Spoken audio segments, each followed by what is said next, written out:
உலகமே 6 நிமிடங்கள் இருளில் மூழ்கப் போகிறது என்பது உண்மையா? சூரியன் மறைந்து இரவு போல காட்சி தரும் இந்த வியப்பூட்டும் நிகழ்வு உண்மையா? அல்லது சமூக ஊடகங்களில் பரவும் ஒரு வதந்தியா என்ற சந்தேகம் அனைவருக்கும் உண்டு. ஆம், இது இந்த நூற்றாண்டின் மிக நீடித்த சூரிய கிரகணத்தின் உண்மை ஆகும். முதலில் சூரிய கிரகணம் என்றால் என்ன என்பதை தெரிந்து கொள்வோம். சந்திரன், பூமி மற்றும் சூரியன் ஒரே கோட்டில் வரும்போது சந்திரன் சூரியனை முழுமையாக மறைக்கும். அதுவே முழு சூரிய கிரகணம் ஆகும். அந்த நேரத்தில் பூமியில் ஒரு பகுதி மட்டும் சூரிய ஒளியின்றி இருளில் மூழ்கும். இந்த 21ஆம் நூற்றாண்டின் மிக நீடித்த கிரகணம் கடந்த ஜூலை 2009 22ஆம் தேதி நடந்து முடிந்துவிட்டது. இந்த முழு சூரிய கிரகணம் சுமார் 6 நிமிடம் 39 வினாடிகள் நீடித்தது.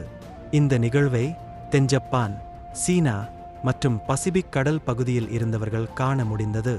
அந்த கிரகணம் வானியல் வரலாற்றில் ஒரு முக்கிய நிகழ்வாக பேசப்பட்டது.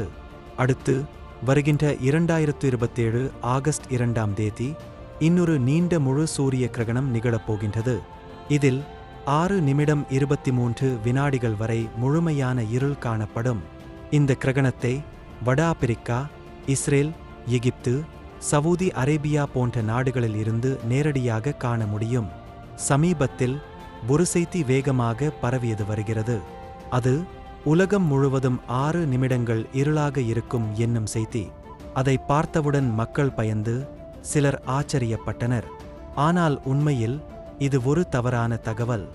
சூரிய கிரகணம் ஏற்படும் இடத்தில் மட்டும், அதுவும் மிக குறுகிய பகுதியில் மட்டுமே இந்த இருள் ஏற்படும் என்பதே உண்மை. சூரிய கிரகணம் என்பது எப்போதும் ஒரு திகைப்பூட்டும் இயற்கையின் நிகழ்வாகும்.